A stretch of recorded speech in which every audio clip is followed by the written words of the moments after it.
वसल्लम ने मुहिम पर जाने की दरखास्त की तो सहाबा ने कबूल कर ली, मगर मुनाफिक लोगों ने ना जाने की कोशिश की। वो लोग हमेशा ही ऐसी मुहिम्मात से पहले तहिया करते थे, मगर जब वक्त आता तो बहानों से काम लेते।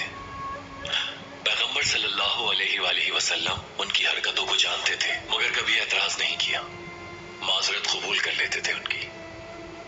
उस मुहिम में 3 मुसलमान भी थे जो हुजूर के साथ शरीक ना हुए।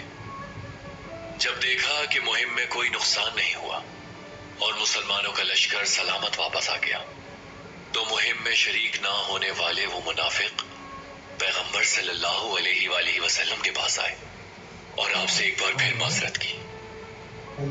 मगर वो 3 मुसलमान पैगंबर के पास आए, कहा कि हमने आपके साथ मुहिम पर ना जाने के लिए गलत बयानी की थी, हमें माफ कर दीजिए।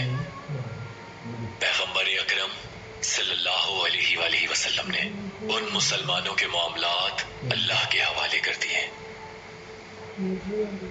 हमारे आका ने उन्हें कुछ नहीं कहा, कोई गिला भी नहीं किया उनसे।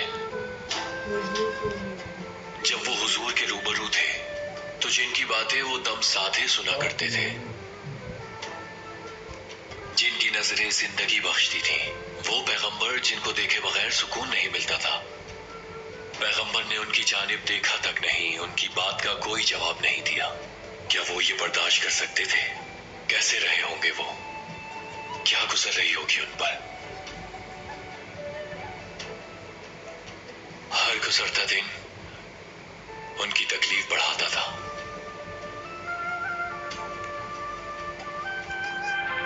जानते हो ये कितने दिन रहा?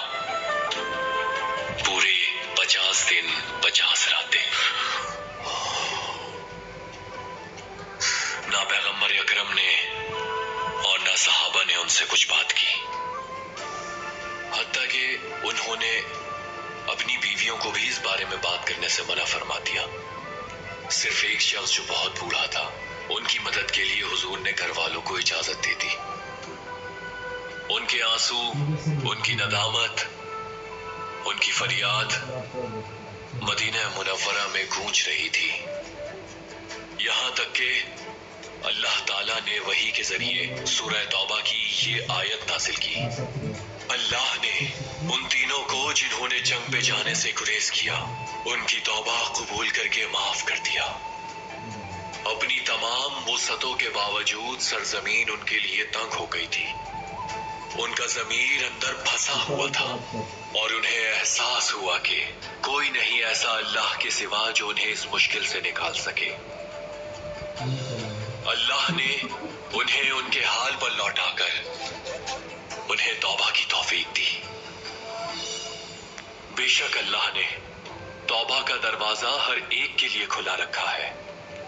उसकी रहमत हर शय पर गालिब है। अर्तुगरुल सरदार ने आपको अपने ज़मीर के साथ छोड़कर सजा नहीं दी, बल्कि ज़मीर से बोझ हल्का करने का मौका दिया है। आप खुशनसीब हैं कि आपने इस बोझ से निकलने के लिए आंसुओं और पछतावों का सहारा लिया। अब करना यह है कि उनसे इसी तरह नदामत के साथ मुआफी मांगे, जैसी नदामत का इजहार आपने यहाँ किया है। मुझे यकीन है कि आपकी ये हालत देखकर अर्तुगरुल सरदार आपको जरूर माफ कर देंगे।